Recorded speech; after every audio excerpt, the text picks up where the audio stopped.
মাগুর মাছ একটা বিষয় আছে না, আপনার কি বিষয়টা এইটা মাগুর মাছের বিষয়টা চাচা, আমি 18 বাড়ি থেকে যাইতেছি তারাই তখন নান্দালি রোডের ফুবে দেয়া একটা পুষ্কুনি খুব বিরাট বড়।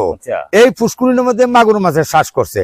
তখন হ্যাঁ, খুব বড় বড় অস্ট্রেলিয়ার মাগুর, অন্তত 15 কেজি 12 কেজি ওজনে এরকম বড় বড় মাগুর। হ্যাঁ, গাঙ্গালির এদিকে। তখন এই লোক স্কুলের হেডমাস্টার।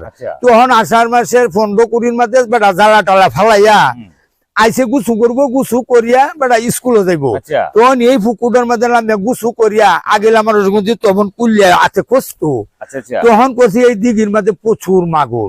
তখন এই মাগুরে করছে কি কপ করে বেটা অন্টকোষের মধ্যে ধরিয়ালছে। ধরিয়ালে এই বেড়ায় টানে টানো ওজুর, মাগুরে টানে লামা ওজুর।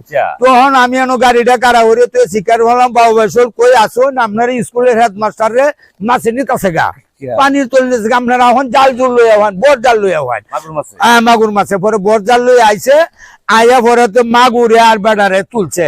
তুললে পরে প্লাস দিয়া দুহন একটা মেকারে আছেন তো কুলিয়া পরে প্লাস দিয়ে যাতে মুখটা চড়াইছে, বেড়ার অন্তর কুসাও করে দুনা হরিয়ালছে চাপাইয়া। তখন বেড়ায় কইলো যে বাবা তুমি আমারে বাঁচাইছো। আর স্যারেন্ডে কইছে বাবা চল এই মাগুর যে আমার দিকে তার তাহে না, আমি ময়মনসিংহ হাসপাতালে যাইতাছি গে, যদি আল্লাহ দে বাঁচে তো আমি আন্ডাল তো নাই। তখন এই স্যারেন্ডে মাগুর মাছ পরের দিন সমস্ত বিয়ে চলছে। এই মাস্টার সাহেবের এই দুর্ঘটনা করলো এই অস্ট্রেলিয়ার মাগুরে। চাষ করুন না, এটা চাষ করুন যেহেতু ভয়ঙ্কর।